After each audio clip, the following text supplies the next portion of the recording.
This is the Good Pod Guide with journalist and podcast aficionado Lauren Windle. Today I'm joined by fellow podcaster and my mate, Nat Barker.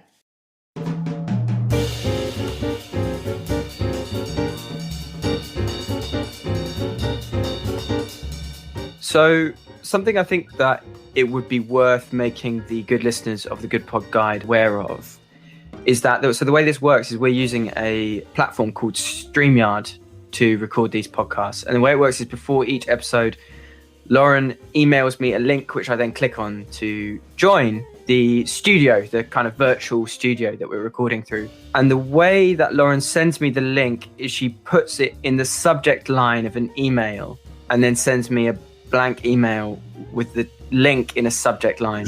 So I have to copy and paste it into a new tab, which I think is psychopathic.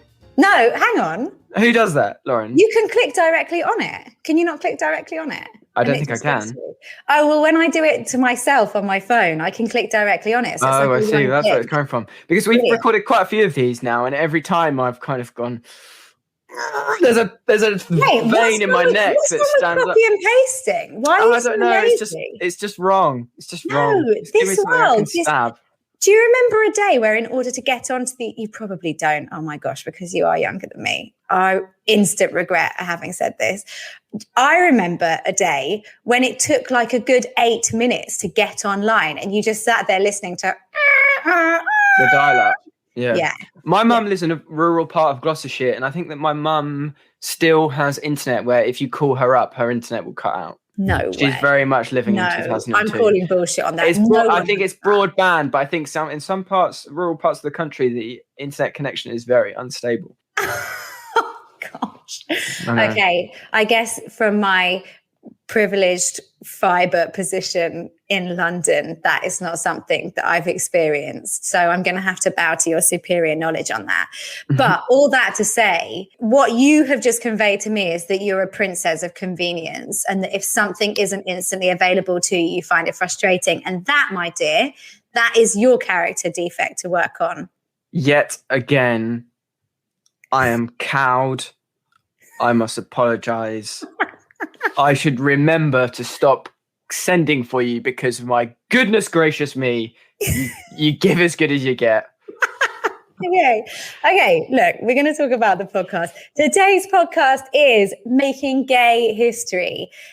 And as you've probably guessed from the title, it is about LGBTQ plus history. The episodes use, this is so good, 30-year-old archive interviews and footage that the host and founder of the podcast, a guy called Eric Marcus, took years ago in the 80s when he was researching for a book he wrote. And that book was Making Gay History, the half-century fight for lesbian and gay equal rights. Each episode looks at someone who contributed to the LGBTQ plus rights movement. And these can include immigrants, activists, journalists, authors, attorneys, military veterans, but also celebrities, people we know, like, for example, Ellen DeGeneres has featured as well.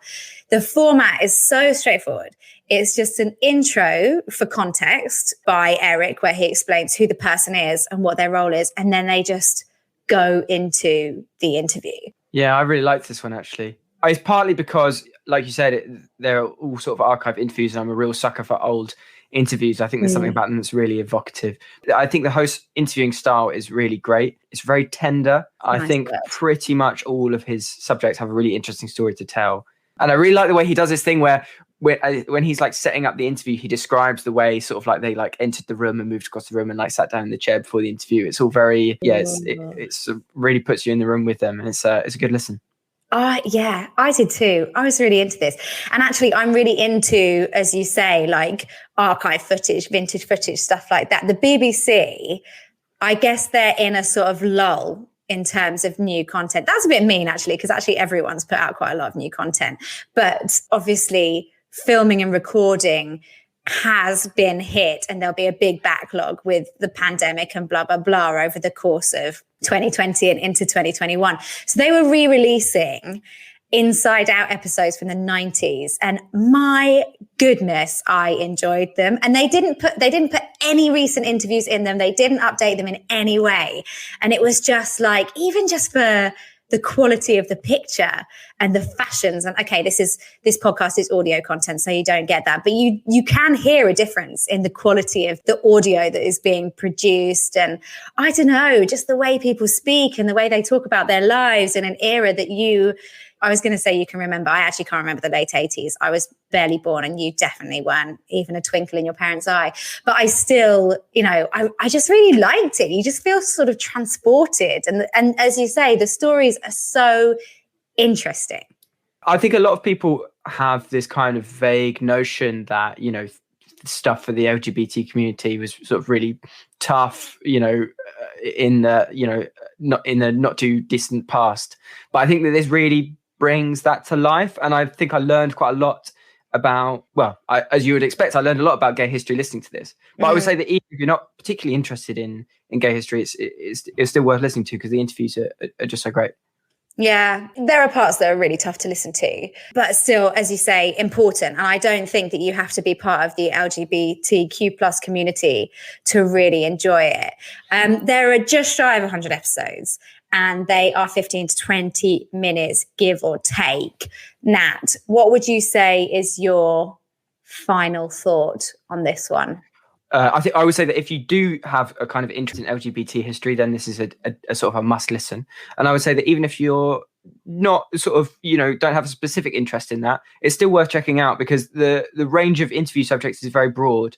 And it's quite likely that you'll find someone that you are interested in that he has interviewed. And the interviews are always great. So I definitely say it's worth a listen. Totally agree. It's really human. I think it's definitely worth checking out.